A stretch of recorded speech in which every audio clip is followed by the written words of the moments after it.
I recently had a conversation with my sister and she said she's been watching my videos, but she doesn't really understand what multifamily is. So I decided to do this video to explain a little more about what multifamily is, not just the operations of it, because most of the things I've been talking about have been the operational aspect of it or the due diligence. So if you take a look at this property, you will see so many units. So multifamily is a lot of properties all located in one place. That's what you call multifamily. So right now we have so many units located in one place, and a single family is just one building in just one location. Why do I prefer a multifamily property like this to a single family? So many people doing the single family kind of real estate, and there's so many people also doing the multifamily real estate. I've done both, and based on my experience, I prefer multifamily, and these are my reasons. So let me give you an example of some of the experiences we had with our single family. So we have a single family located in California, 1.2 million worth of property, and the rent on a monthly basis is 6,000.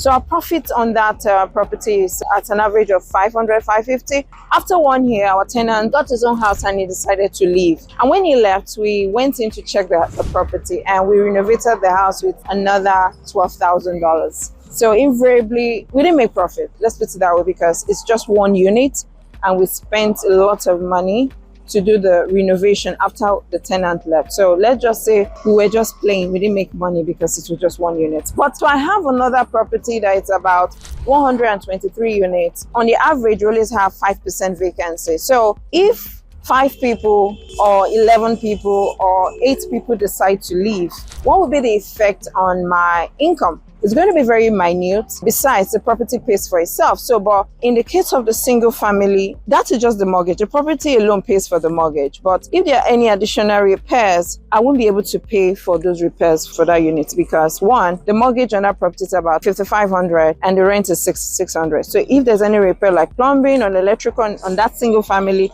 it means that for 1 or 2 or 3 months, I will not even recoup any money. But for this one, at the beginning, when I'm doing my underwriting, let's say I want to take up a multifamily. From the beginning, I must ensure that the income that the property makes pays for all the operational expenses. So what are the examples of the operational expenses? We have the advertisement. I need to advertise this property for people to see it and rent. Repairs will definitely come up, regardless whether it's a brand new property or old. You have some form of repair. I also need to put management on ground and pay them some money for them to manage this property. So my income must be able to take care of that. And utilities, electrical, plumbing, gas, sewage, I need to make provision for that. So these are the expenses that we have in the multifamily. So, but the beautiful part of multifamily is that the income must take care of the expenses, and not just take care of the expenses, we also take care of the mortgage, that is the debt on it. Not just taking care of the debt, it must also produce some form of profit, which is called cash flow. That's one of the difference between multifamily and a single family. So for a single family, my income, like for example, the property I just gave you guys an example of, cannot give me my operating expenses, because the rent is 6,000. That's the rent in the market.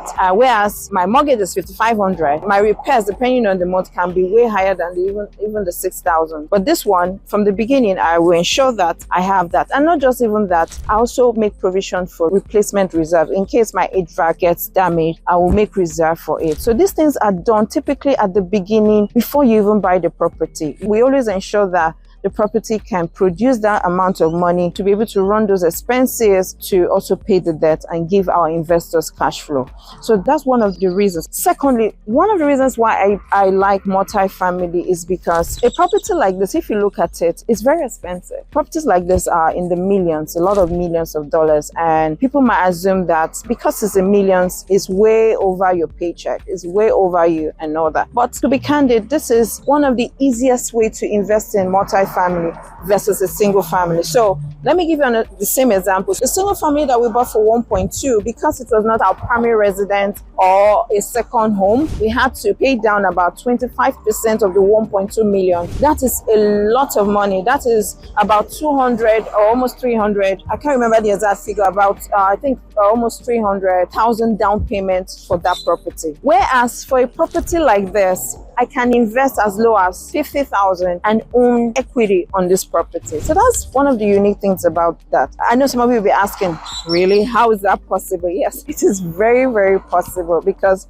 these are things we do on a normal basis. Let me break it down furthermore for you. There are two ways or two participants in a big property like this. So we have the general partners and we have the limited partners. The both of them will come together to purchase a property like this and have ownership of it. So, but the roles are different. How do I mean? Let's assume you're a professional, you are a doctor, or you're a lawyer, or you're very busy. You cannot manage a property like this, because properties like this is a full-time job. It's very difficult for you to juggle it with your normal work or any other business. So it's a full-time job and you might not have that time to run it. If you can dedicate that time to run a property like this, then you'll be faced with a lot of challenges. So that's why we have those two different partners coming together. So one of them's duty is to just relax and enjoy, whereas the other one's duty is to operate, manage, and run the day-to-day activities on a property like this. So they both have their different roles. So how do an LP participate and become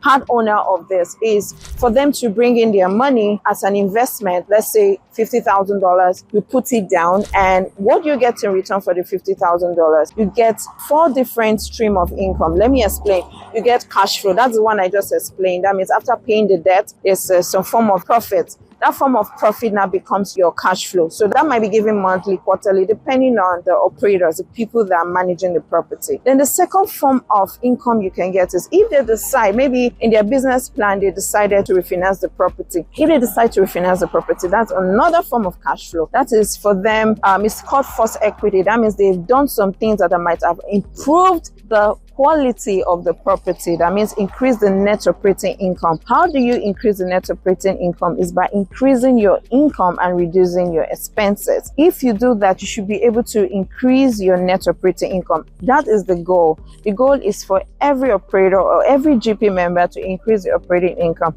Once you do that, the value of the property goes up. So you might have bought the property for 13 million, and because you've increased the value of it, it now becomes maybe 20 million in 3 years. So at that point, you can decide, I want to pull out some form of equity from my appreciation, from the value of the property. And that fund is now given to the investors, which are the limited partners and also the GP partners that are also operating the property. So that is the second form you can get cash from. Then the third one is if the operator decides, okay, I think we've achieved our business plan. I think it's time for us to sell. The property has appreciated. Let's sell. So you can also get that. So the fourth one is cost segregation. So investors are also going to be given things in form of K1s to write off their passive income. So bonus depreciation is the fourth thing that investors, limited partners, and also the GP members can benefit from investing in multifamily. So these are things that a single family cannot even give to you.